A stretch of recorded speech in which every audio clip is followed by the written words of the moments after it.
The sun was sinking like a bleeding fruit over the parched frontier, casting long shadows over the dust-packed road that led into Hollow Bend. Wind stirred the prayer flags nailed along the chapel's fence. Frayed linen whispering warnings no one would heed. Amelia stood at the edge of her father's porch, her hands folded so tightly they trembled. The dress she wore was pale and pressed and unchosen. It wasn't a gown of love. It was a surrender. Her father, Mayor Alton Voss, kept his back to her. He'd been speaking in low tones with the other men since morning. Words like peace, treaty, and duty tossed about like wood chips in a storm. They never once said her name. Only the girl, or my daughter, or the price. The Apache delegation was due at sundown. And now, with the sun dragging its heels toward the earth, the town waited like breath before thunder. Amelia's heart wasn't broken. It had been quiet for years, ever since Nathan Markley, son of the general store owner, had whispered promises in the hayloft, and then vanished when her family lost their land. Men like Nathan didn't marry the poor. They married convenience. She didn't cry when he left. She simply learned how to braid her hair tighter, how to speak less, how to make herself useful in silence. But nothing she did, not prayers, not planting, not sewing for the church, kept her from becoming a pawn between two desperate hands. Down the road, a stir rose from the gathered townsfolk. Dust lifted like breath around the approaching figures. Painted ponies stepped with solemn grace, and atop them rode warriors whose posture bore neither arrogance nor apology. Among them, a man rode alone in the center, tall in the saddle, bare-chested save for the leather strap across his shoulder. He wore no feathers, no war paint, just a look like river stone, weathered, unyielding, quiet. Taza. They said his name like a warning, like a hush before lightning. He'd fought in the skirmishes 2 winters ago. Rumor claimed he once killed a white lieutenant with nothing but a stone knife. But standing here now, he looked more like carved earth and flame. He dismounted slowly, his moccasins touching the earth like he knew it still listened. His gaze swept the crowd, never frantic, never fixed, until it found her. He didn't stare. He didn't smile. He simply inclined his head, a gesture neither forced nor fearful. And in that brief glance, Amelia felt something strange, not softness, but absence. The absence of hunger, of possession, of pity. Her father stepped forward, voice loud and dry. "This is Amelia Voss. She's of age. She comes clean and willing into this union." That was a lie. But Amelia stepped forward anyway. Not because she agreed. Because there was no other path. Peace, they said. This marriage would bind 2 fraying worlds together. One woman traded for 100 silent rifles. Taza approached, his hand extended, not to take, but to offer. She looked at it. Brown skin, weather-lined knuckles, a faint scar across the thumb. No ring, no chain, just a hand waiting. She placed hers atop it. The ceremony was short. No minister, no scripture, just a spoken vow in Apache, then repeated in English by the interpreter beside them. "I do not take. I stand beside. I do not bind. I walk with."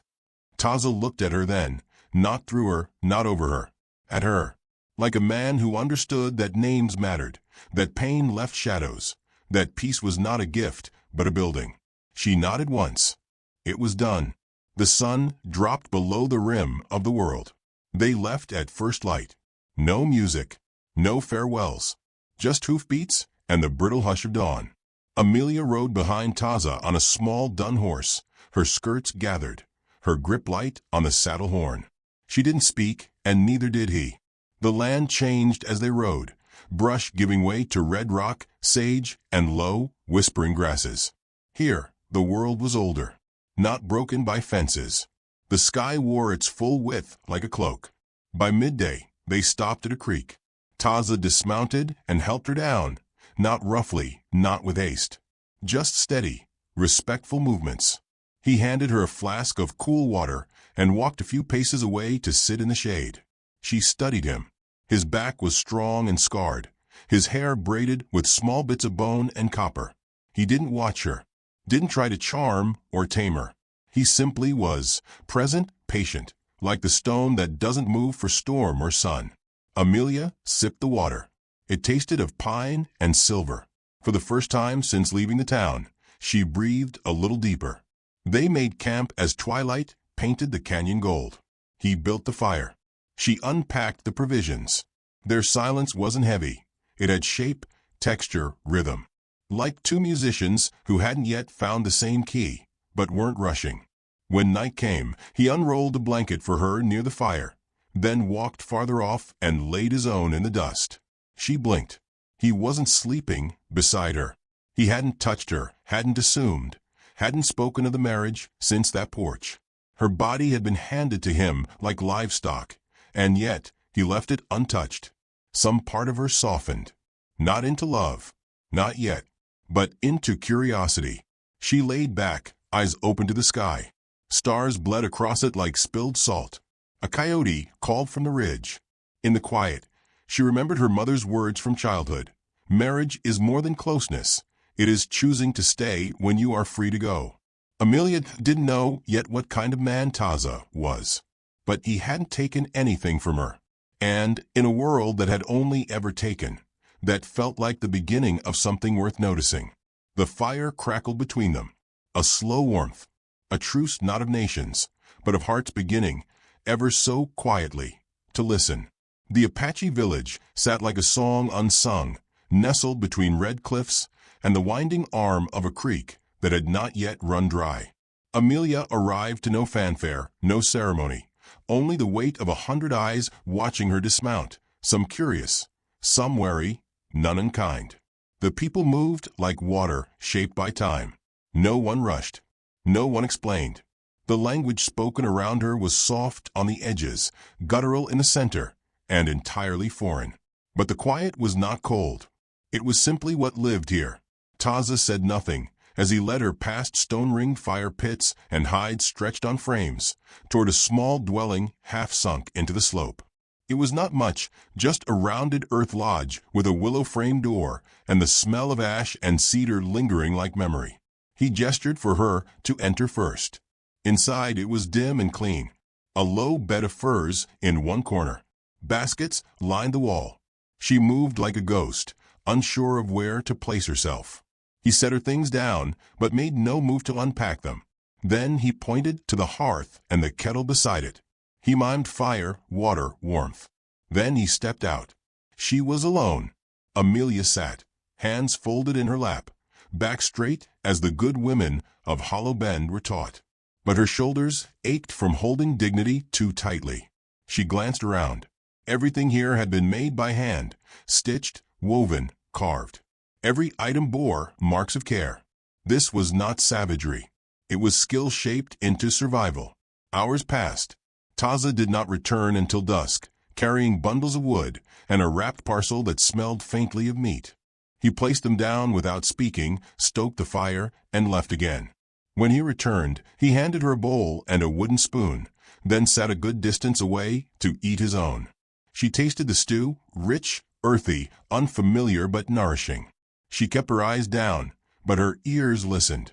The crackle of fire, the chirr of insects, the occasional laugh from children playing outside. He did not try to speak to her. He didn't ask her why she looked sad or whether she was afraid. He didn't offer comfort she hadn't invited. In that stillness, something strange settled over her. Relief. No performance was required. No gratitude. No smile stitched onto her face like a favor. When night deepened, he gestured to the fur bed, then pointed to the opposite corner, where he rolled out his own. No words, just the space he offered her again, this time not for walking beside, but for resting apart. The next morning, Amelia woke to sunlight pooling through the roof opening and the scent of herbs in the air. Taza was gone. In his place was a folded cloth with bread inside and a clay cup of water, cool to the touch. She stepped outside. Children ran past, laughing, chasing a dog that barked with joy. An older woman watched from her seat beneath a cottonwood. Her face was deep-lined and her eyes clouded with age, but her smile was open. Amelia hesitated, then walked toward her. The woman extended her hand and tapped her own chest. "Nayeli." Her voice was weathered but kind. Amelia pointed to herself. Amelia. Nayeli nodded once, then patted the ground beside her. They didn't speak more than that. But the woman handed her a small comb made of bone and gestured to Amelia's hair, wild and tangled from sleep. Slowly, Nayeli began to braid it, fingers steady and warm. Amelia blinked hard. No one had touched her hair since her mother died. Not even Nathan, who once claimed to love her. By evening, Amelia had learned to peel mesquite pods and not to swat at the bees. They were not here for war.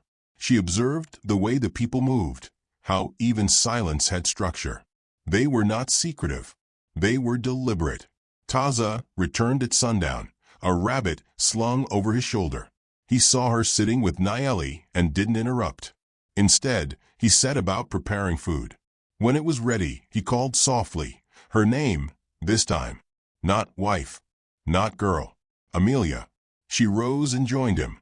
That night, after they ate, he handed her a small book, her journal. He held it with two hands, gently, like something alive. You wrote. I asked Nayeli to read. His English was rough but careful, each word chosen like a stone meant to hold weight. Amelia's breath caught. She hadn't known he could understand any of it. I read your memory. Your mother's garden. The boy who left. She stared at him. I do not ask to know more, he added. Only, I think your words are strong. No one had ever called her strong. She whispered, thank you. He nodded once and said nothing more. That night, she lay awake, staring at the curved ceiling above. Her world had been loud for so long. Men who talked over her, prayers spoken at her, expectations heaped upon her shoulders until she forgot the shape of her own name. But here was a man who saw her pain and didn't try to reshape it, who gave her space instead of demands, who held silence like it was sacred, not awkward. The days that followed shaped themselves into rhythm.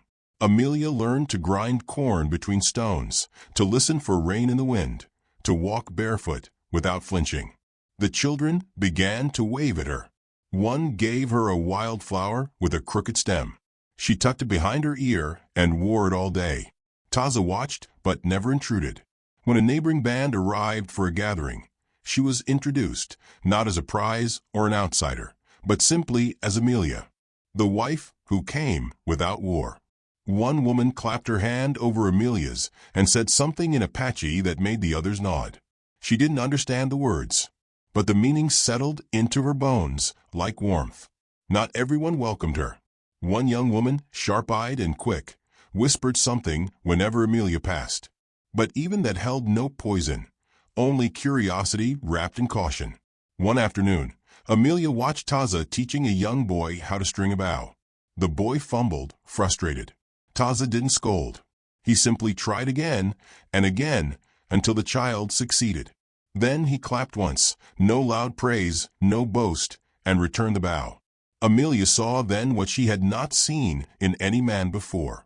Patience as strength, kindness as skill, love not as possession, but as presence. That night, as they sat by the fire, she turned to him. Why did you agree to marry me? He didn't answer right away. He tossed a twig into the flames, watching the way it curled. For peace, he said, but not for them, for the children. He glanced toward the distant hum of laughter. I do not want them to grow up learning fear. Amelia swallowed. And for me, he added quietly. She looked up. I saw you standing on that porch, alone, and I thought she deserves more than chains. Maybe I can be less of one. Her throat tightened. He stood, walked a few paces, then paused. I will never take what you do not give. Then he disappeared into the darkness. She sat there long after, the fire whispering against the cold. Her hand pressed against her own heart, steady now. For the first time in years, she felt no need to run, no need to pretend, only a slow, growing warmth, a seed of something unnamed but alive. Not love, not yet, but something true. Summer crept in slow as honey, thickening the air with golden heat and the hum of bees. In the stillness between dawn and dusk, Amelia moved like water through her new world. Her feet learned the shape of the red earth. Her hands bore calluses not from burden, but from learning. She no longer woke startled. The ache in her chest, once a constant pressure, had softened into something quieter.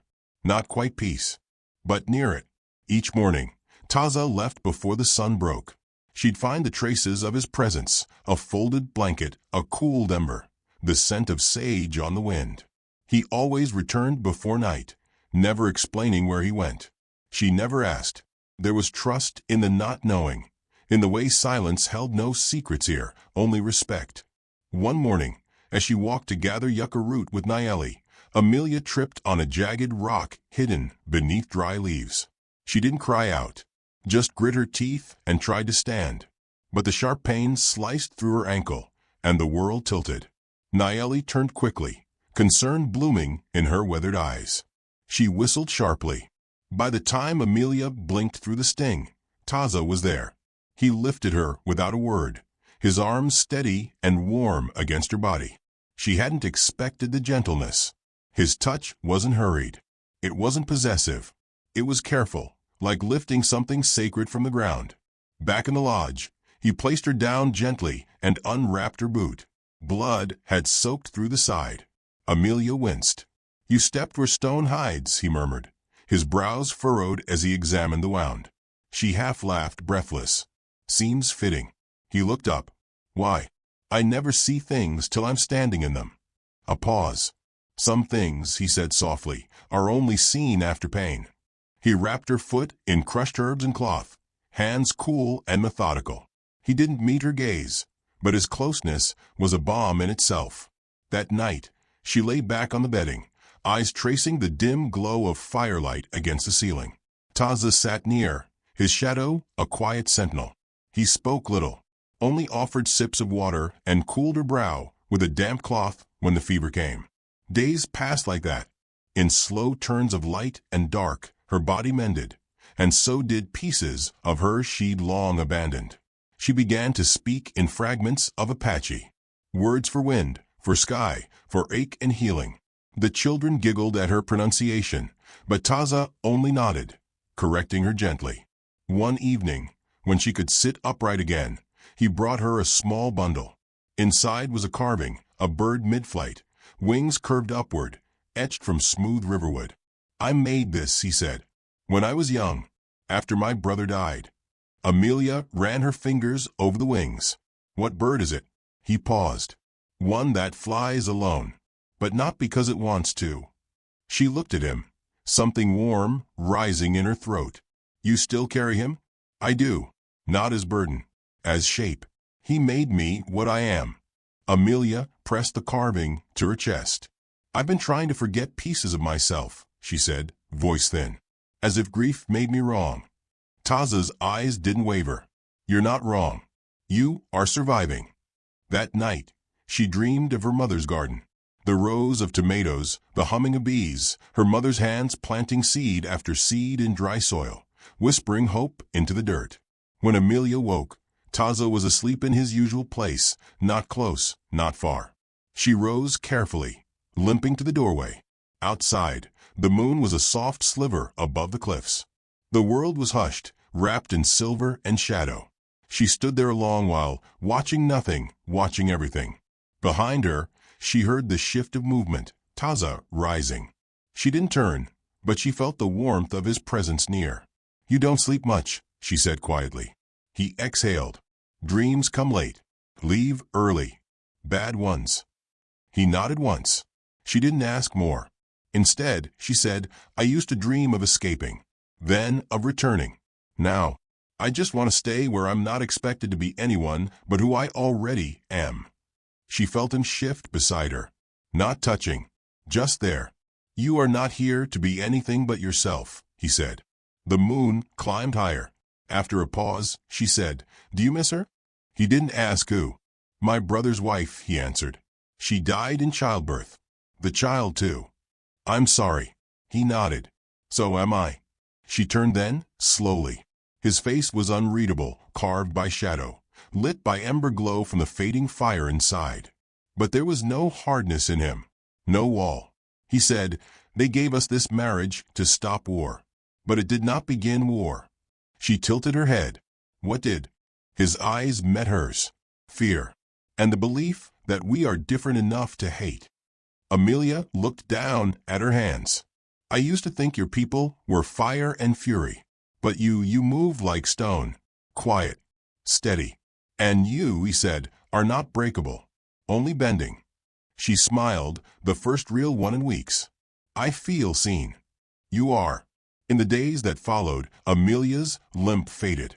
She began tending the garden near the creek, a small plot of sage, corn, and squash.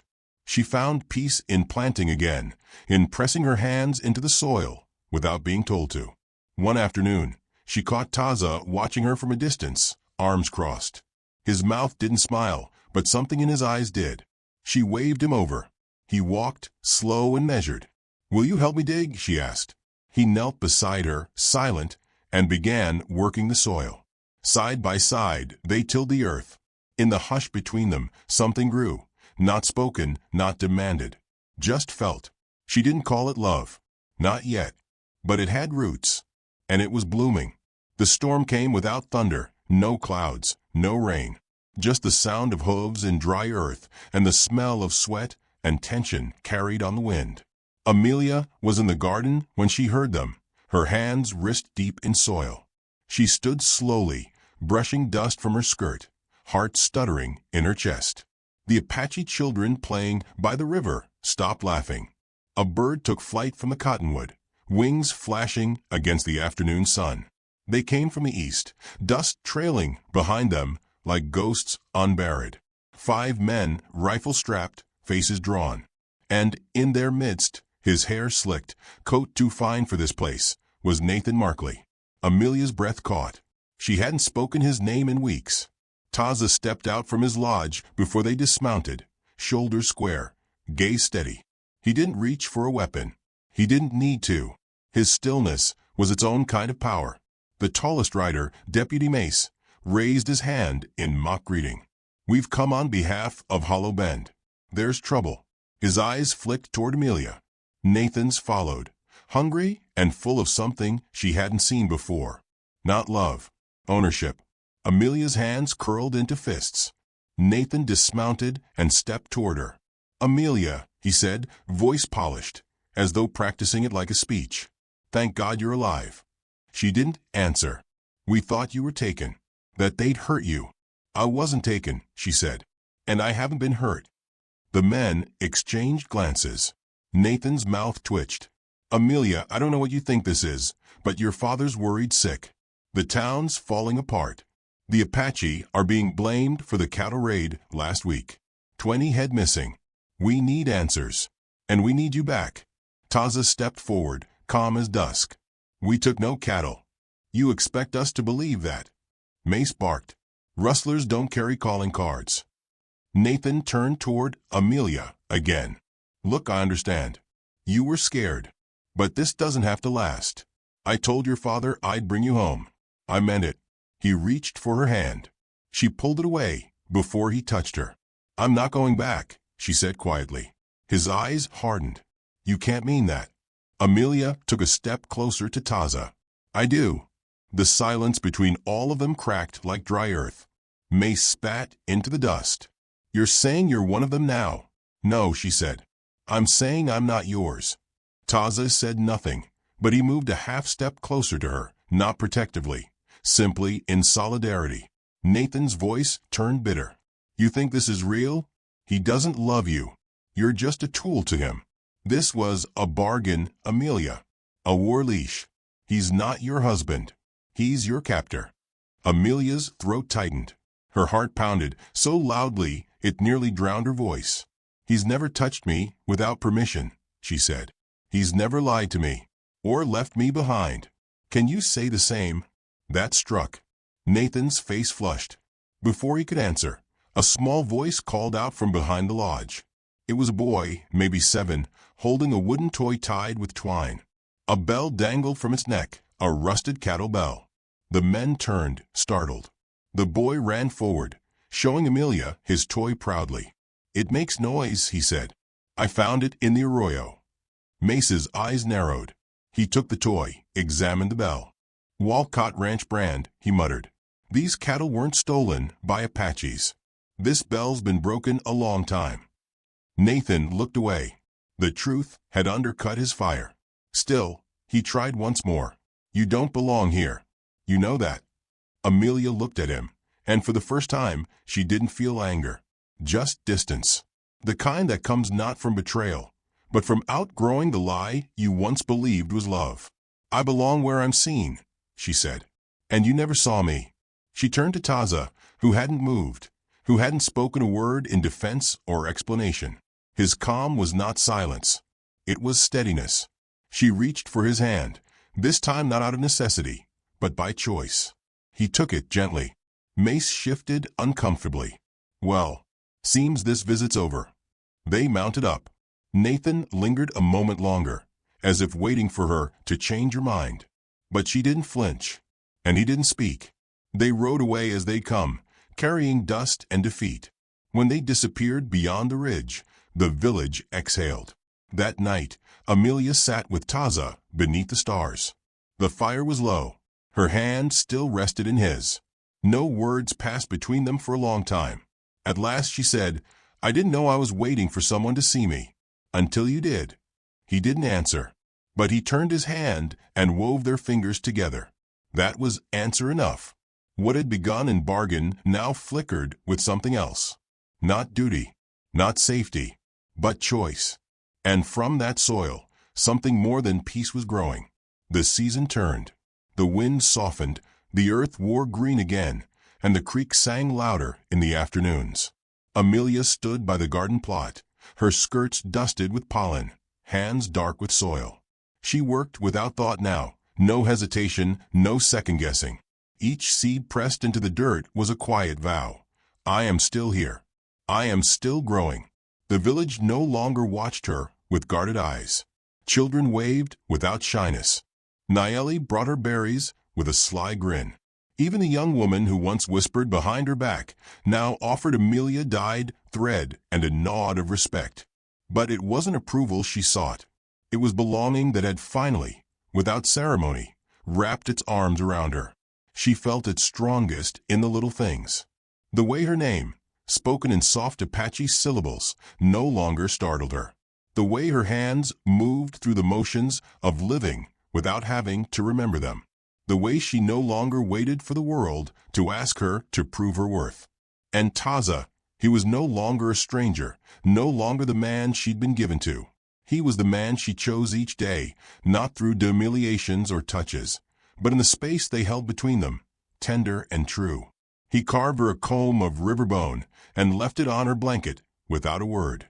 She wove him a tobacco pouch from corn husk and embroidered it with a symbol for steady wind. He smiled when he found it, and nothing more needed to be said. But peace, like rain, was never promised to last. It came one morning with the smoke. Amelia woke to the acrid scent in the wind, sharp, stinging, unnatural. Not from the village, from beyond. Riders crested the ridge, settlers in militia coats, rifles strapped across their backs. This time, they weren't asking for peace. They had a name, her name. Word had spread that she'd refused to return, that she'd married into the tribe, that she'd stood against her own kind. To some, it was treason. To others, justification for war. The men dismounted near the edge of the village, boots kicking up dust, rifles gleaming in the sun. Their faces bore the heat of fear dressed as righteousness. Taza stood with the other warriors, calm and ready. Amelia stepped between them. One of the settlers shouted, "We've come to reclaim what was stolen." She didn't flinch. Nothing here was stolen. "You're a settler's daughter," another barked. "You belong to us." "I don't belong to anyone," she said. "I choose to be here." A murmur passed through the villagers behind her. She felt their steadiness. She was not alone. Taza stepped forward, not with a weapon, but with words. "There is no war here, unless you bring it." "You married her for peace," a man snarled. "Then you broke it by keeping her." Amelia raised her voice. "They didn't keep me.